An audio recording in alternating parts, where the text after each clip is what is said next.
Hey everybody, this is Joe Hage, and I got my buddy Chris Sharp on the line.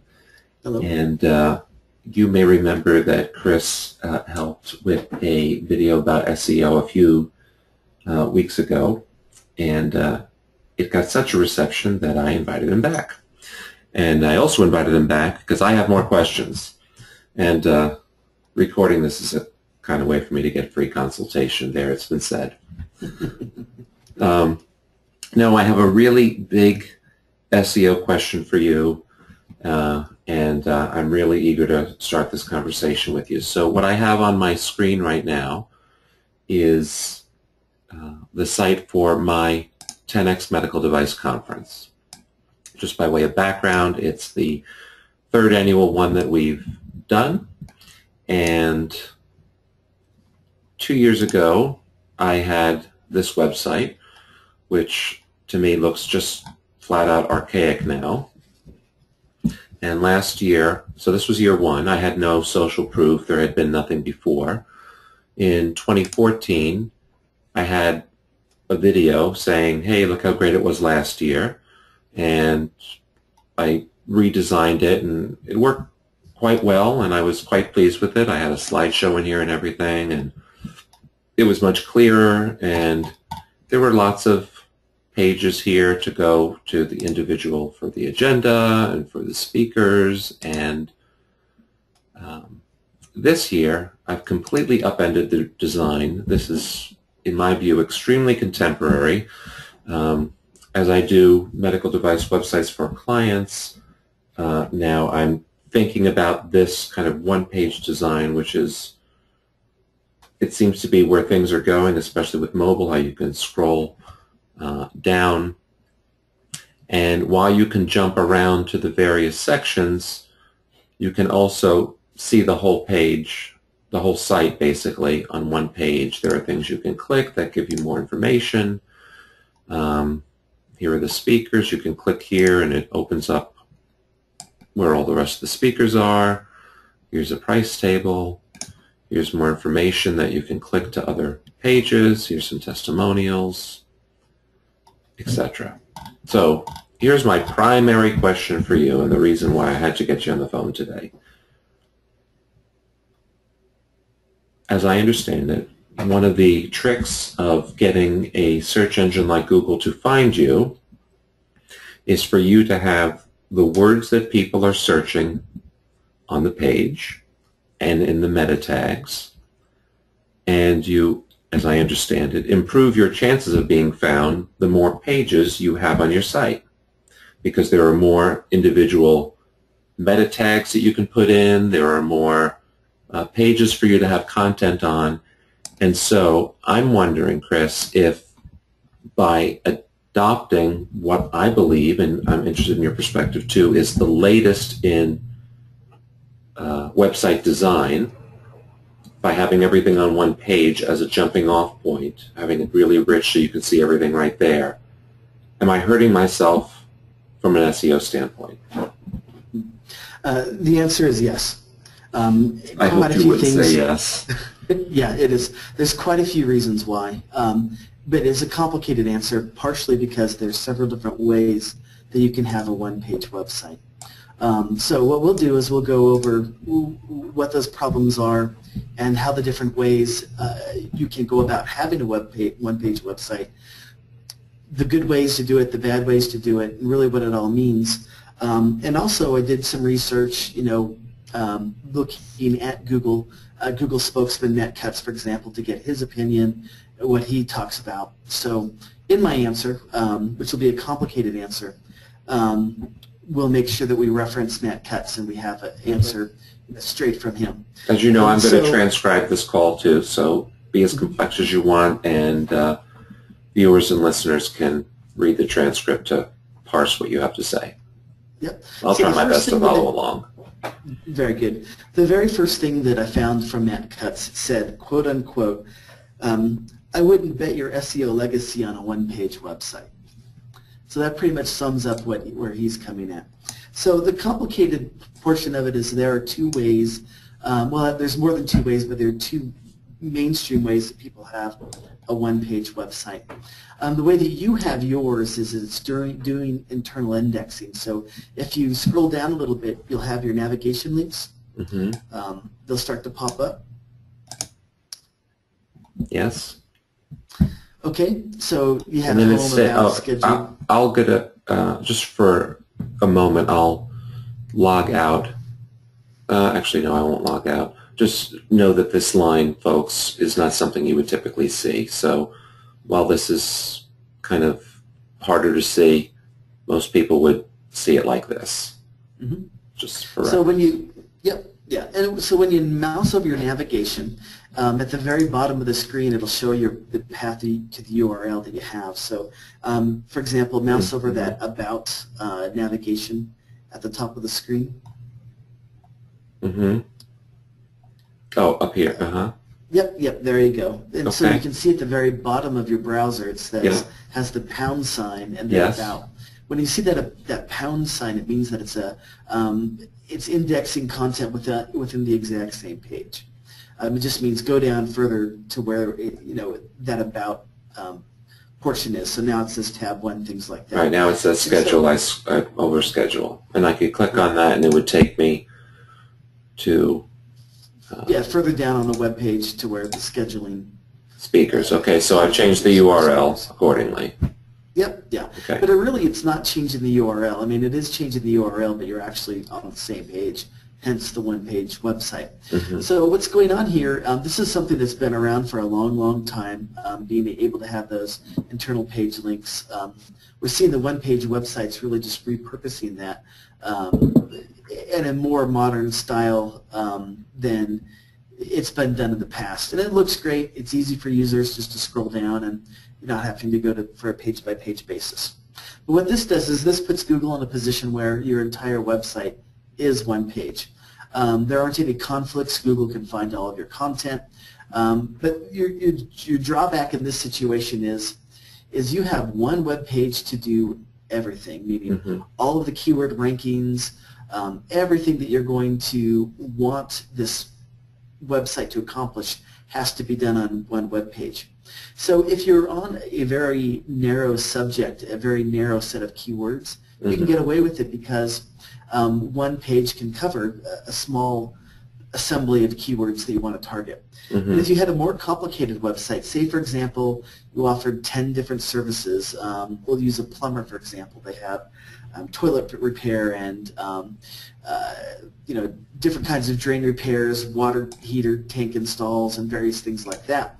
To have that one web page rank for all of those different types of keywords would be a daunting task. In fact, you'd have to say it's virtually impossible for one website to have so much relevance for so many different services that you're really not going to rank well for all of it. So if you have a narrow focus, you can potentially do it. Maybe if you're only going after plumbing repair and that's the only keyword you want to target, one page can do that. But one page isn't going to target the whole portfolio of services that a plumber can do. There's just all the links and all the things that you have coming to that one page. It would tell Google different things. Oh, here you're saying your plumbing repair, here you're saying your toilet repair, here you're saying you do water tanks, and here you do commercial plumbing. Just one page is not going to be able to rank for all of those, and that's where having individual pages gives you that capability of specialization where each web page can be targeted to a very narrow set of keywords. The other thing that you have is web pages with websites with multiple pages are all internally linked, and so the page rank from those internal pages can all link to the home page and other pages, and so Google sees these links that are internal and can pass on page rank from page to page to page throughout your website. Other people who might link to your website, the same sort of scenario, they might want to have an internal link to your website, and give like special, page rank link juice and things like that to that particular page where it can really be specialized. So to be clear then, if I go from medicaldeviceevents.com speakers and I go to About, and it does change my URL in Google's eyes, I'm on the same page. Yeah, it's all the same page. All right, let me ask you a related question, because I thought this was the trick that LinkedIn was going for. So here's how to persuade. This is just the first article that came up. Okay, so here is LinkedIn Pulse article, very long, lots of things. Okay, and I noticed this is a trick that they've been doing. So here, this next story is saying I quit to Google. When I get to the bottom of here and I get here, they just took me to the next story, which has a different URL. Now, I thought that this was a LinkedIn trick to earn more page views. Does the fact that I'm on this story saying I quit, which has changed the URL, if I go up a little bit, now I've changed the URL again back to the first story. Did this just show that I gave LinkedIn 2 page views or 1? The way that it's changing here on your example is not the way that it's changing on your website. I suspect. If you notice, there's not a pound sign here, which is an internal content reference. Okay. So the URL pound here sign. is changing. In fact, different, and they did get another page view. Right. So on yours, if you viewed your source code of that homepage, all of the content of all of those pages is really going to be on your homepage. It only looks like different. Actually, I don't think that's true, and let me show you from the way that I set it up on the back end, and I'm interested to know if this has an impact as well. So, in fact, this site has many more pages than what is shown because I kept all of what preceded 2015 on the site. So while they're not easy to find, I do have all the content from here and here on 2015. So that's one thing we'll talk about. But if we go to Home and Edit, you'll see that I have nothing here at all, really. I just have some links and things for the home page. What we did is for speakers, for example, each of the speakers does in fact have their own page. So Rhonda has her own page. She's our keynote speaker. If you go to the speaker section and you go to her, you can hover over her face. This is an outbound link. It opens to her LinkedIn profile. Here's a link that takes us to her homepage. And clicking on her takes us to Rhonda's page, which, if I edit speaker, is a real page that I could send people to. I have my own meta description, my own SEO title for Rhonda. Your thoughts on this? Yeah, that definitely is a separate page. When you visit it, you can see the URL change. See how no pound the URL sign there says /speaker/Rhonda. So that is a separate page, and it makes this not really a one-page website. Right. And what I was referring to is when you're on that homepage and you're scrolling down the About Us section, the services section, or schedule, your navigation things that's going down. So you do have some links internally that are jumping to URLs. But this page here, for example, that you're at, this About the 10X conference, is really part of the same as your main homepage. And the way that you can tell that is if you view your source code, you'll see that the content here is included in the content of your source code. I just did a search here. If you do a search for the phrase inspiring, you can see one of your the content was terrific with informative and inspiring speakers. Here's inspiration. Here's inspiring speakers. Yes, clearly everything's on this one page. And what you're telling me, and I get it, but just for the benefit of our viewers, that despite the fact that when I went to the home page here, it's the easier way for me to find it. when I went to home page here and saw a lot of nothing, I don't know what the technical way is that my coder set this up, but in fact, it doesn't matter that I had all these ways of entering the data. When it came to the source code, everything is in fact showing up on one page. Is that correct? Exactly. And this is what matters, not anything else. Exactly. It's a compilation of all those other pages that are kind of being included into that home page. And then what Google looks is the final page and how it's actually resolved. So regardless of how it's assembled and the architecture is behind the scene, the end result has all of that content just on the home page. Therefore, in Google's eyes, it's one page. Okay. All right. All right. Let me... So what I've done for my one-page site is it's not a one-page site. It's a hybrid, and there's plenty of other places to go. In fact, each of my events, which show up on the site in one place. So here's schedule. And this opens, and this opens, and it has all the words there. Now, this is interesting. I'll be interested in your perspective on this. So here's me viewing. No, I need to take this out. That's silly. It doesn't make any sense. But clearly, I have no pound sign here.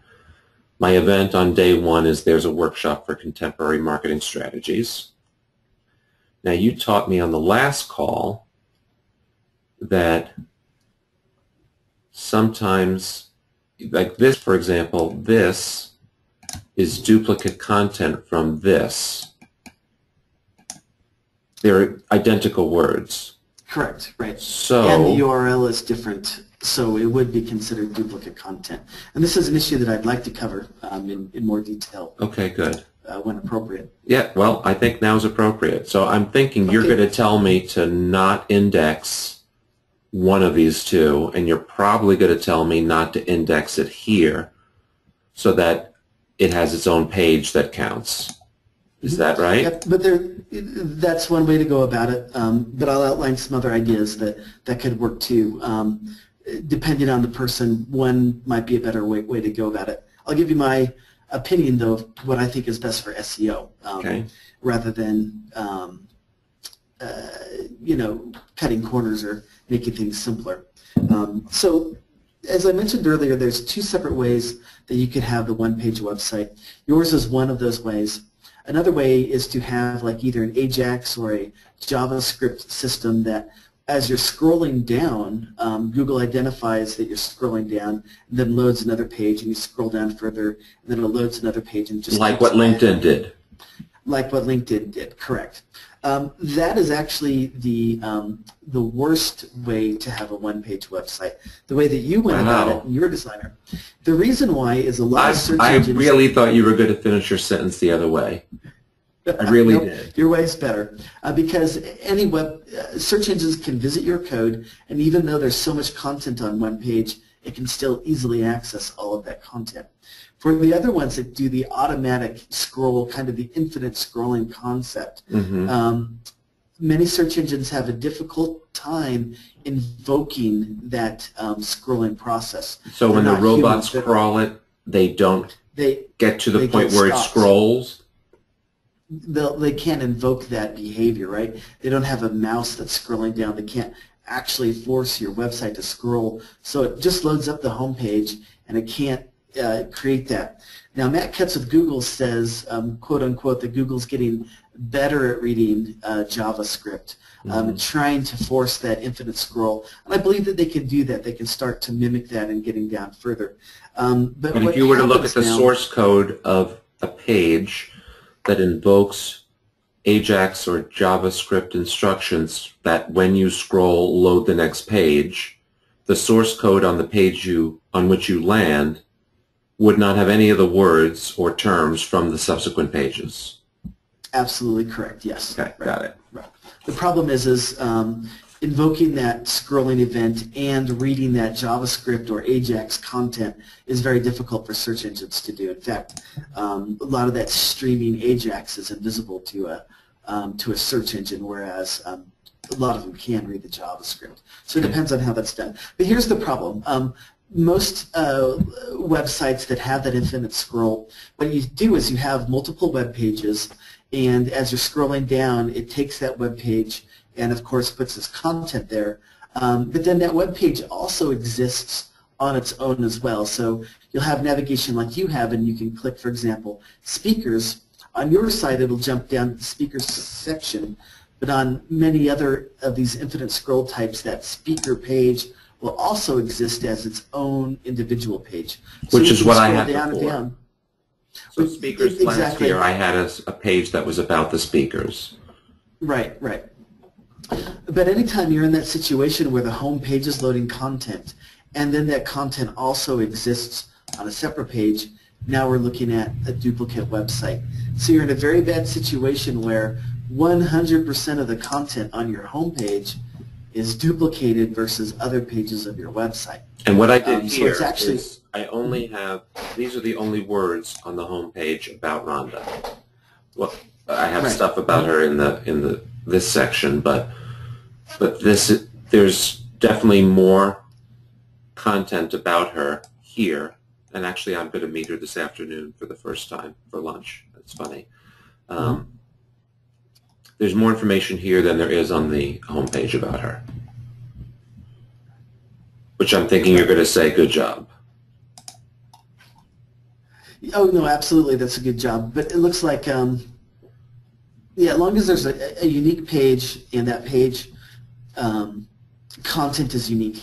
So the point is that the way you can go about this in this scenario is it's kind of innovative, but what you need to do is as you're loading content into your infinite scrolling website, basically you need to create 2 pages for every one topic. So say you have Rhonda, and you want Rhonda's content, bio, for example, to be on the home page, that's okay, and it can infinite scroll and have it. But then if you have a separate page where you actually click and go to her dedicated link, that needs to be completely unique content. So you need 2 versions of every web page. What's going to load up in your infinite scroll, and then what's going to be like a dedicated page at the same time. So basically you have the exact same message just written 2 different times to say the same different thing. That way Google doesn't say, okay, this page content is exactly the same as another page, therefore I'm going to ignore it. So let's go back to this example then. It just so happens that the way my coder set this up was that as I wrote the other page, that it would be populated here. And so I think you're saying by design, I set it up from a coding perspective. If I had your insight before, I would have written it 2 ways. So I would get twice the bang for the buck of the same content, basically. Yeah, but it's even a bigger deal than twice the bang for the buck. What you're kind of getting is neither page can do real well because they're duplicate content. Google might look at one and say, this is the original content, I'll pay attention to it, and I'll ignore the other one. But what you don't want is Google to decide that it's your home page that it's going to ignore, because it's nothing but a compilation of duplicated content. So to be safe. So, I'm sorry to interrupt. Does that mean that because I've run afoul of duplicate content in full schedule, I'm penalizing the whole damn page? No, it has to be more significant than just a chunk here, a chunk there. But if Google does find that your whole entire website, say your whole entire home page is nothing but duplicate content, it's going to start to ignore your home page.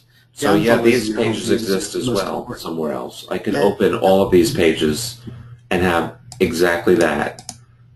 So I'm hurting myself.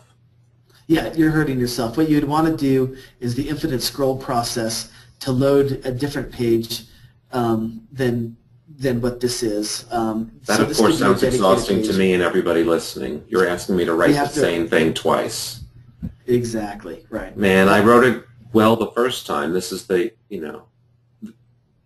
this is me taking the very best way I know how to represent this information and putting it on the page. And now you're saying if you can come up with a secondary way to be really a good way to talk about this content, that would be great. And I'm like, ugh.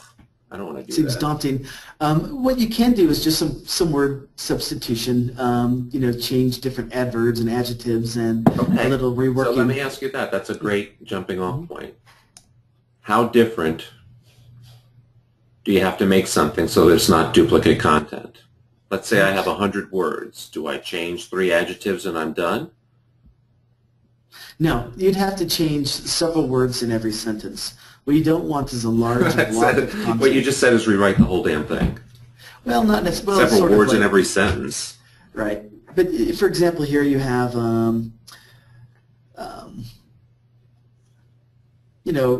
with complementary skills, you need to grow your business. You could have, grow your company instead of grow your business, and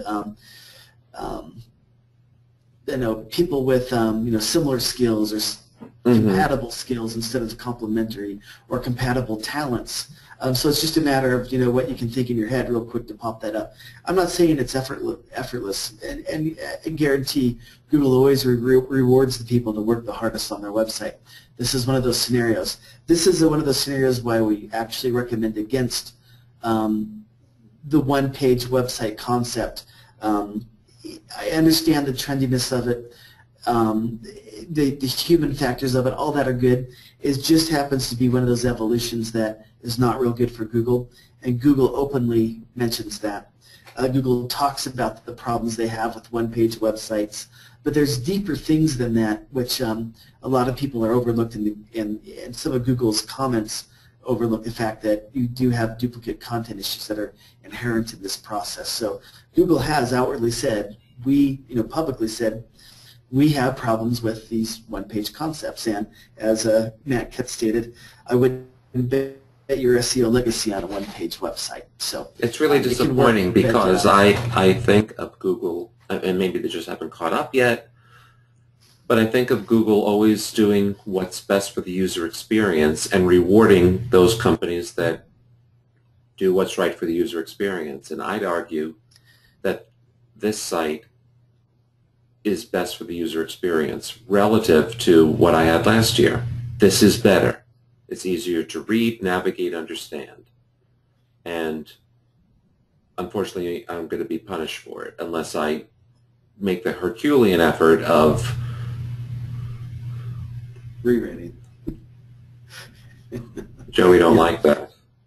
Yeah, well, it's a thing that kind of, I think, in some ways snuck up on Google. It's one of those innovations that, happened, without Google really planning for it. And I think Google will adjust. I think when things like this happen, Google will see it and they'll address it. And they'll have better insights on how to do that. Google's been very good at adapting to technology trends that evolve independently from Google, and a great example is JavaScript. Google at one time could not read JavaScript, and they've done a fantastic job at being able to do those sorts of things.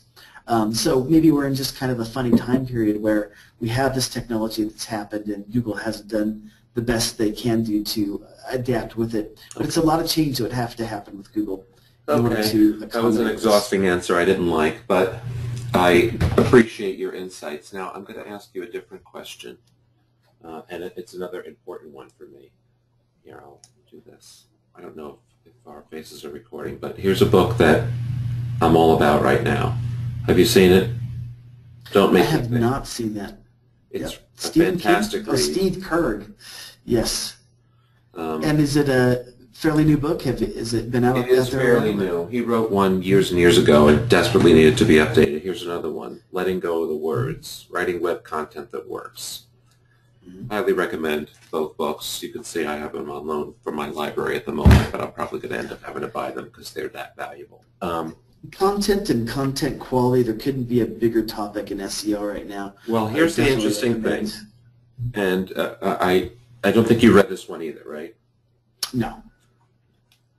I haven't gotten that far through hers. I'm almost done his. I'm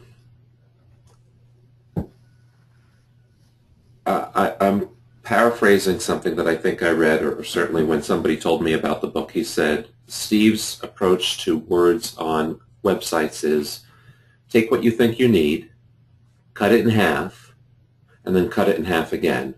and that's how many words you should have on your site. Mm-hmm. And I buy it. I buy it from a usability standpoint, from a, there's I wish I had it handy. Maybe I can find it real quick, but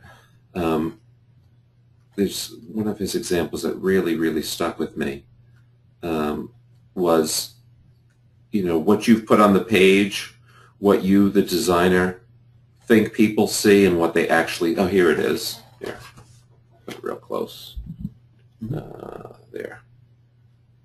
What designers build is, here's everything you need, click on all these things, and what users see is this, this, and that. Mm-hmm. And what she says over here is, be ruthless, absolutely ruthless. Stop all this welcome to my site nonsense. We are proud to blah, blah, blah. Our vision is blah, blah, blah. I'm here at a site.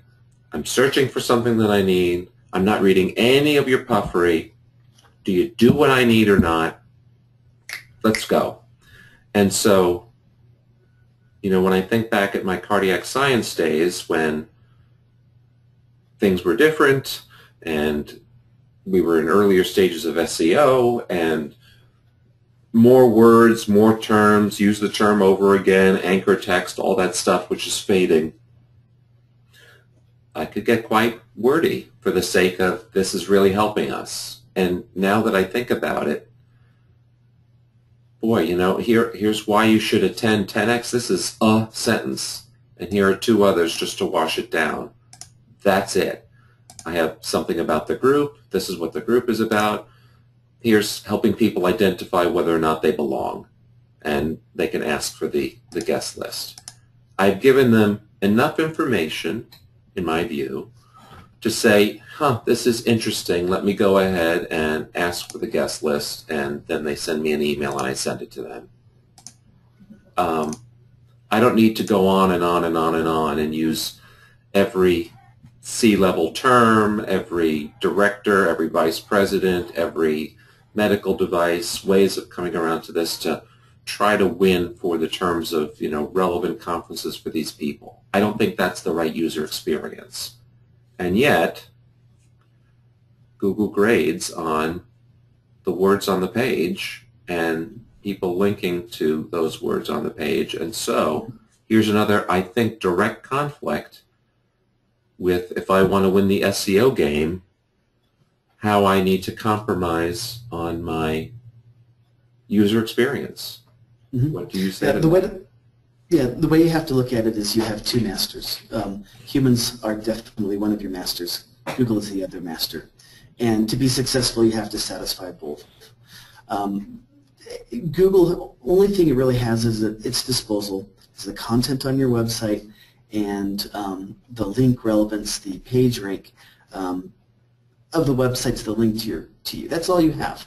Now, it's a lot more complicated than that, but those are the two broad categories. So to satisfy both, I would suggest an opportunity where you do have a very brief, abridged summary of what you do at the beginning, and then down below that you might have a more detailed explanation. Right. I'm very much the same way. My eyes settle. I want to see in one or two sentences what you do, and if I don't see it, I'm off the website. I don't have time to read everything on every website. So you need to satisfy two different types of people, and in doing so you can also satisfy Google, and that is write quick content to satisfy the impulsive person, right. And then have bulk content to do the more investigative research type of person. So what I did here is I have read more. Google. Yeah. And that takes you to a page that has lots of words about lots of things. I need to do this page, but basically that's the concept. That concept's fantastic, either having a separate page for it, or just having it expand on the same page, or you just read further down. However you want to do it, it's going to work. The way that you have it is my favorite way, though. You did that right, because more web pages is a bigger internet footprint, more opportunity to gain some keyword rankings. So have a quick summary and then read more, where you can get those people that are really mining for information and So then satisfy Google. let me give you a quick opportunity to tell us about your value prop, what you guys do at your company. Let's say, for example, I don't want to rewrite why you should attend a different way.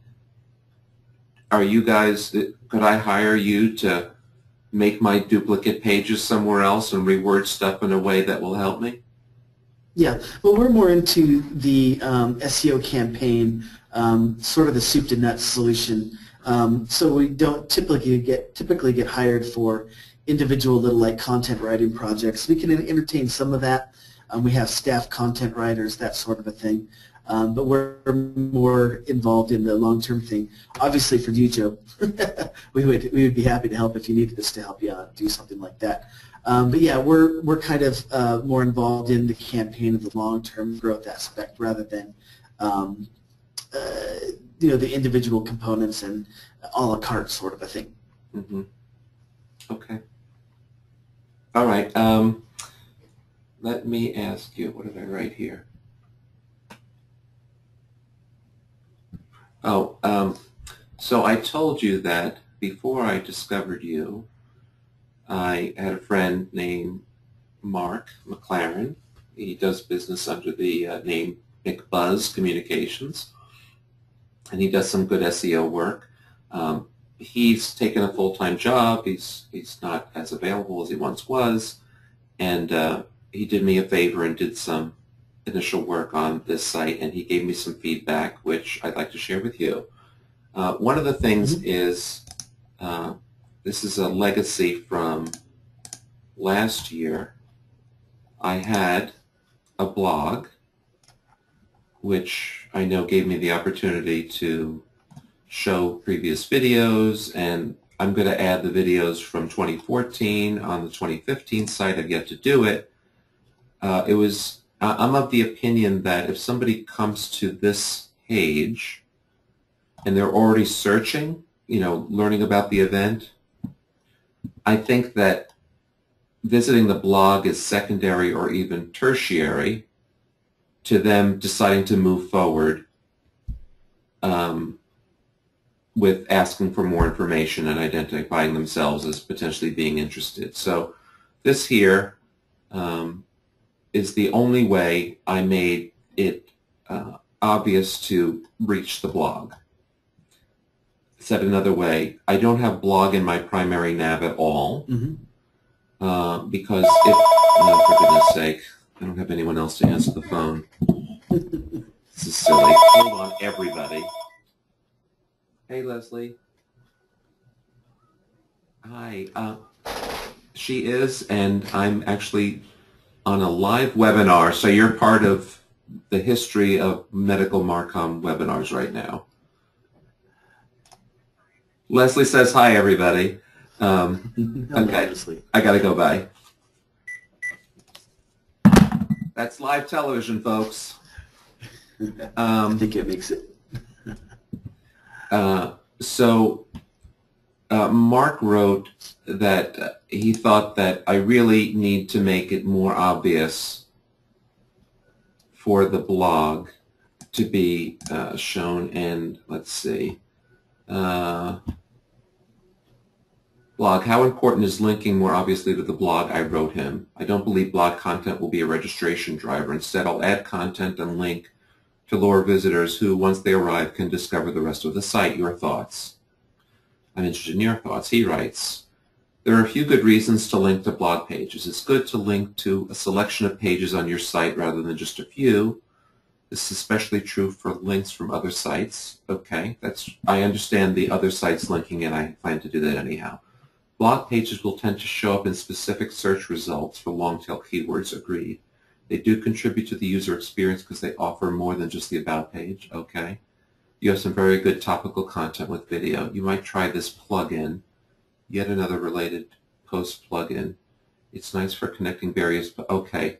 All right, so two things there. One is he recommends putting the blog in the primary nav. Do you have a point of view on that? Well, honestly, this comes down to human factors rather than SEO. As long as there's a link to the blog, Google's going to be fine. So SEO is out of the equation for this answer. Mm-hmm. So really, it comes down to what your purpose is. I think you're seeing it as the blog being out there, gaining some ranking, and driving people to this event, those individual pages, Mm-hmm. where he seems to be thinking that people will come to the website and then find the blog and then make that decision to actually attend this event based on. I don't think that's that. true. Oh, you don't think so? Okay. No, I agree with what you said. Oh, okay. I disagree with that notion. I don't think that somebody who's now visiting a site to see a conference, should I go to a conference, is going to go as deep before they make a decision whether or not to contact me, because I have this chat box that'll open. I have ways that they can click for more information all over the site. Mm-hmm. Might 2 to 5% choose to go to the blogs, start watching videos and say, wow, that was really good, I should think about going. It's possible, but I don't know that that's going to be a primary driver, and I'm trying to keep the primary nav items to a manageable number, and I don't think that there's any here that I would sacrifice For the blog. For the blog. I mean, I theoretically could, stretch this out yet a little further and fit in another, however many characters these 4 plus the space is. I just think at some point it's overkill. Mm-hmm. Yeah, well, I tend to agree with you. The main reason is there's so much information about this event. The blog is just supporting content. The blog's purpose really should be to attract people who don't already know about this from some good article, bring them in there, then get them interested here. You do have a path where they can find that content. Mm-hmm. If they're the sort of person that's really hunting for more, mm-hmm. they're going to find it. That's by definition, that's what they're doing, is hunting for more. Mm-hmm. And so I think you're okay. If you had a way to get the blog up in that top portion, it wouldn't hurt you. But you have so much stuff up there now, I think, like you said, it's starting to get a little busy. Mm-hmm. And do you think I have in fact gotten too busy and I should figure out one of these to sacrifice?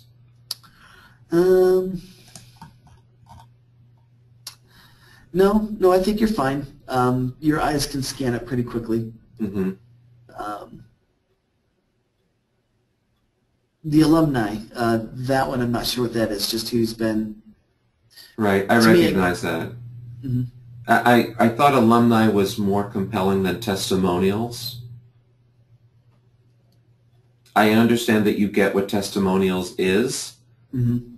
I don't know if people go to a testimonials page because everyone expects the testimonials page to say this was effing great, and that's not going to give you anything incremental.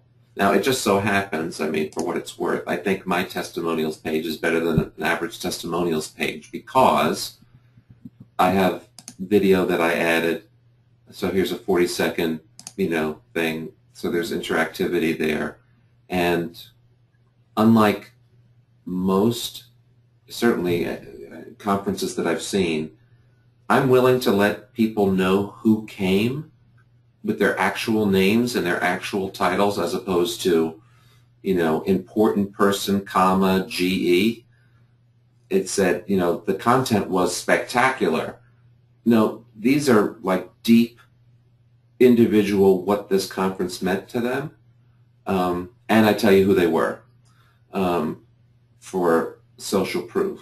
So that's how I feel about this section, and I thought that at least the 100 to 200 people who are my alumni would self-identify and come here. I don't know.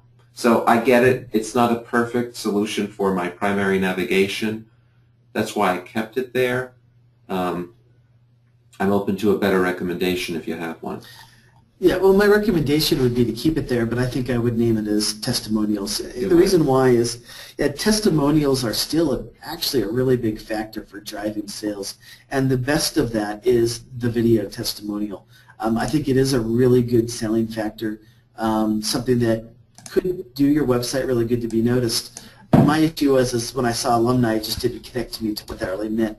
I thought maybe people that have enrolled or participated in the past, rather as part of the event rather than participators. It's changed. So, yeah. Oh, there you go. Yeah. That's how quick it is. I think it would be a good sales tool for you, and especially as well done as they are. I think your site will be better for it now. Okay, I appreciate that. Thanks. Going back to blog, Mark recommends actually two things. So this is really, really long. It's got a lot of words. What I've done is I've transcribed the video. I did it for two reasons. One is not everyone has time to watch the video, and people could scan. Savvy people could, use the word find and then find tax and find out where they're talking about the tax instead of reading the whole thing, for example, on that particular one. So while this is an absurdly long post, I get that. I also did it because it has every possible word I could possibly want for Google to find it. Rob recommended two things at the bottom. One of them is, as many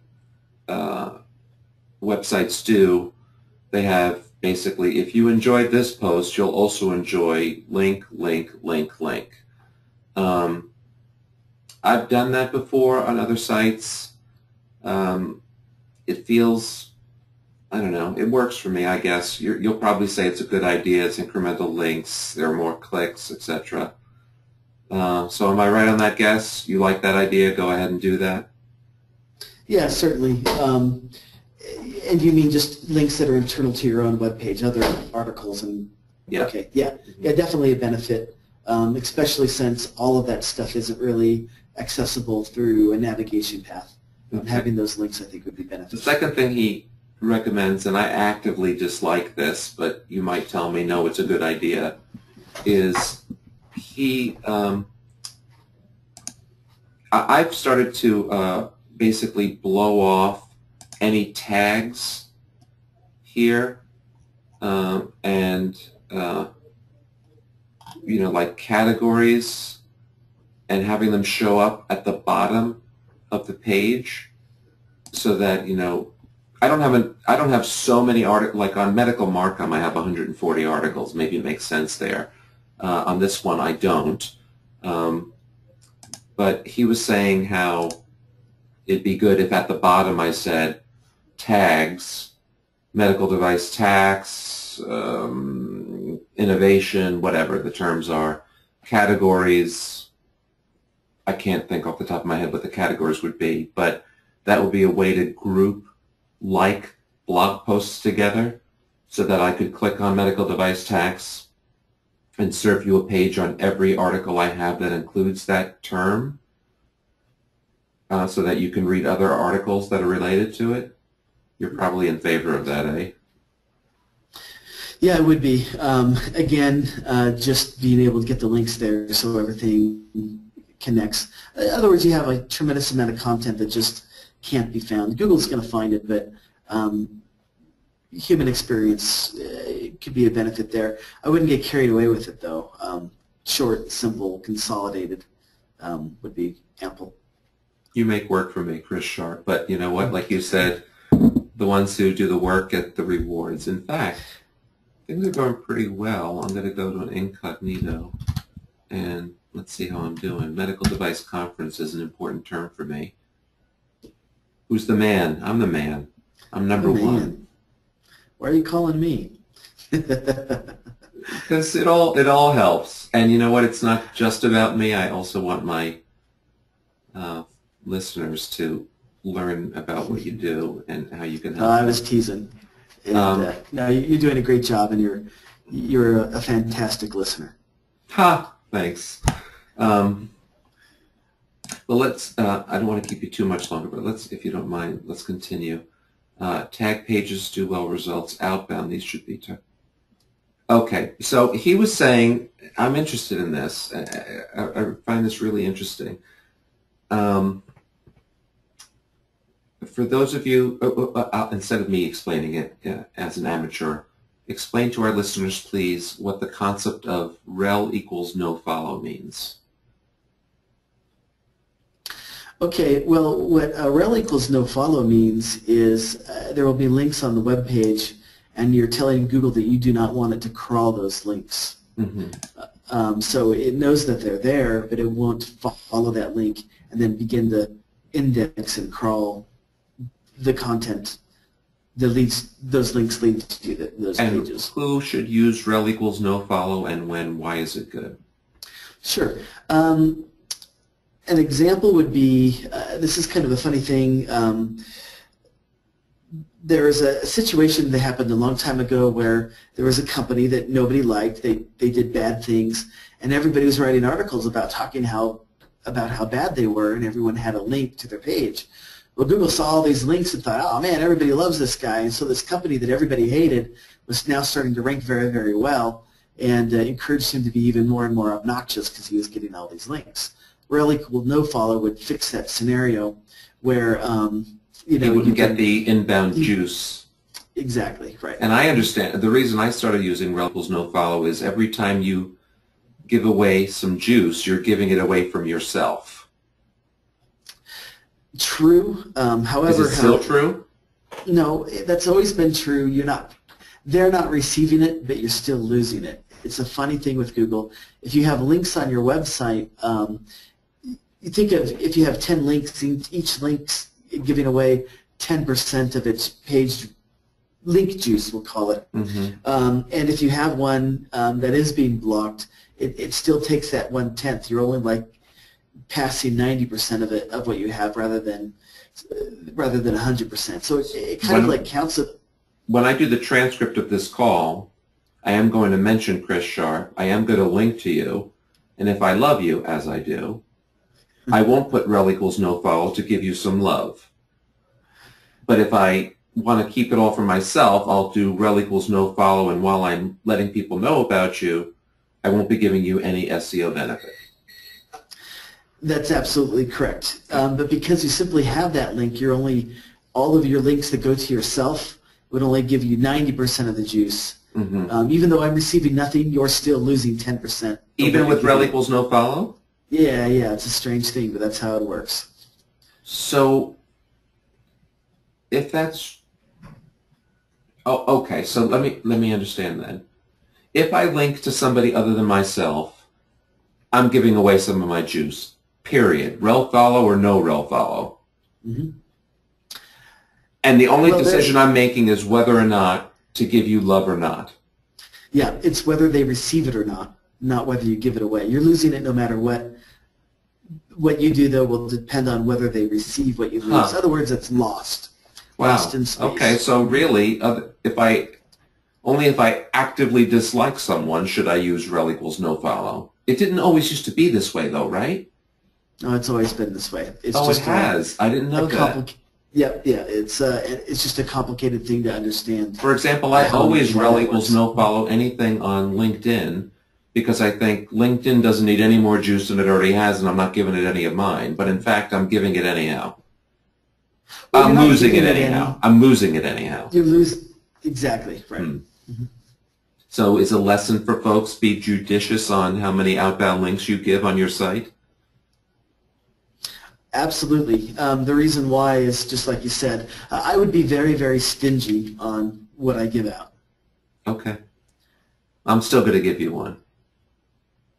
I would appreciate that. You're welcome. And I can reciprocate. Fine. Thank you. So McBuzz was telling me that I benefit when I link to somebody better than me.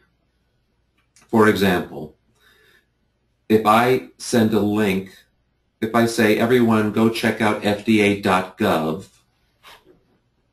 that my medical device conference site will benefit in absolute. Agree or disagree? Disagree.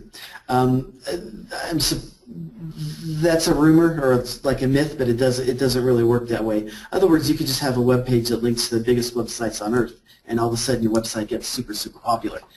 So no, the benefit is it kind of helps a little bit with light content, like if you're linking to other things.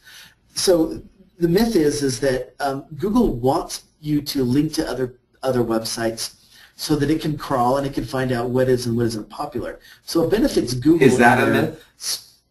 No, that's true. It benefits Google in their in helping them to rank and index the website. So you could say you're contributing to the internet or you're contributing to Google by casting your vote on the websites you like by linking them. But it's not actually helping your website. It's hurting your website because you're losing. No matter who it is. No matter who it is. And here's the key is and this is through Google's words, not mine. The perfect website would be a website that every single other website in the world links to it, and it links to nobody else. It's the selfish website. That's the way you could absolutely have the maximum amount of page rank. And by that definition, therefore you'll automatically know if you have a link going out, you're going to lose some of that page rank. And so it doesn't matter what the website is you're linking to, you're going to be losing page rank, and it's not going to be benefiting you at all. It benefits the internet, it benefits Google because they know what's popular and what's not by who has the most links and the most relevant links. As a whole we all benefit, but as an individual you would lose. So I'm going to put this in a block quote when we do the transcription. All outbound links are bad for you. True or false? From what I know, I would say that is true. Wow. And now, I'll clarify and not block quote that it may not be bad for the user experience and your credibility and you referencing something that you want your users to find out about, like I do. I want them to find out about you, but I'm not helping myself SEO-wise when I do it. Well said, except you understand that user experience is also a factor in SEO. So if people find your website to be unresourceful and they don't like it, then they don't come and Google doesn't care. Right. Exactly. So where do you win, where do you lose? It's a balance. It's a juggle. So if I were to link to the least reputable site on earth and I were to link to FDA.gov, the impact on my website from an SEO standpoint, except for the fact that one of them is completely irrelevant and therefore a worse user experience, it would have the same impact on my SEO. That's correct. Thank you. We'll move on.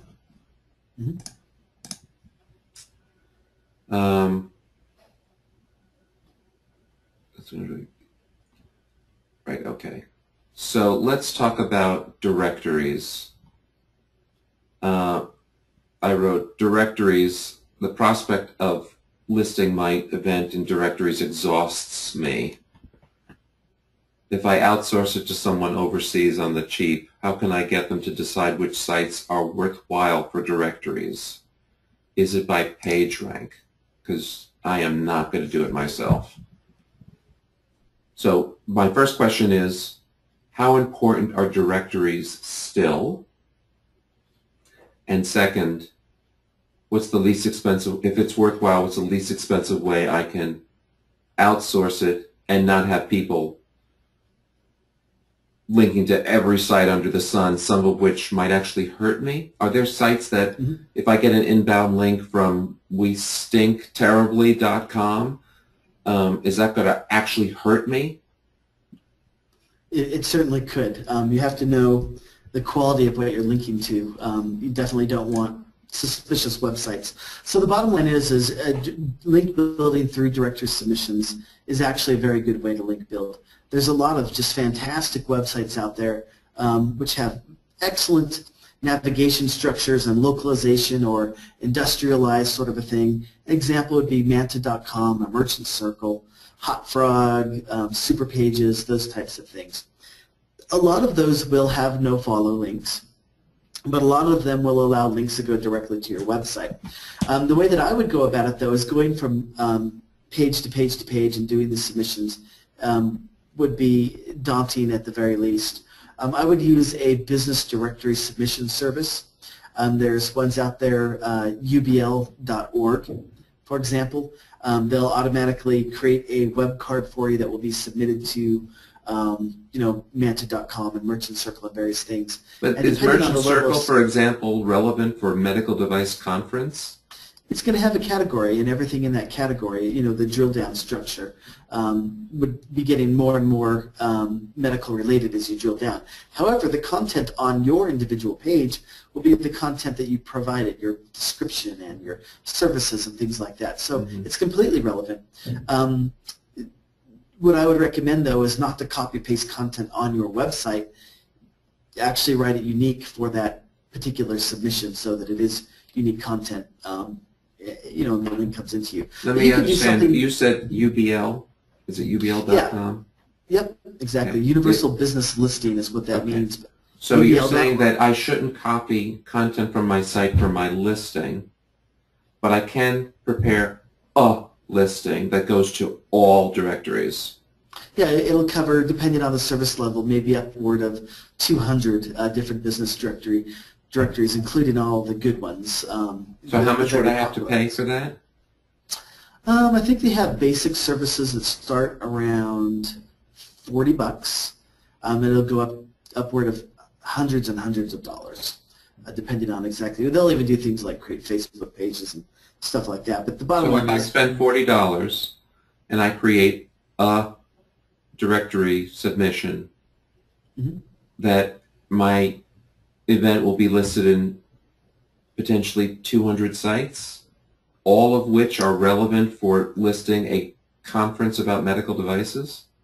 Yeah, absolutely. Your situation might be a little bit different because you're trying to market a conference rather than a business, and these are business listings, so they may not accept your listing. Medical Marcom, for example, could be in there.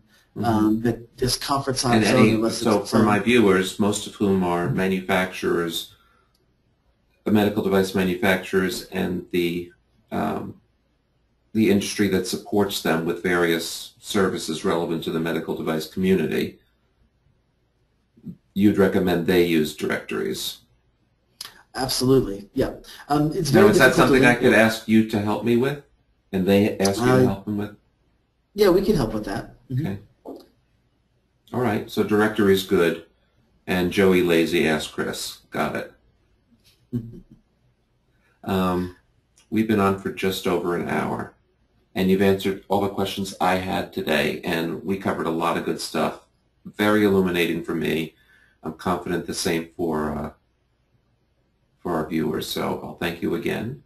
Oh, you're very welcome. I am going to put this up on the web. I'm going to get a transcription of it, and Chris Sharp, ladies and gentlemen. Thank you for your time. I appreciate the opportunity. No, this is great, and like it's been fun for me. You taught me a lot. Thank you, Chris. Absolutely, anytime. Bye for now. Goodbye.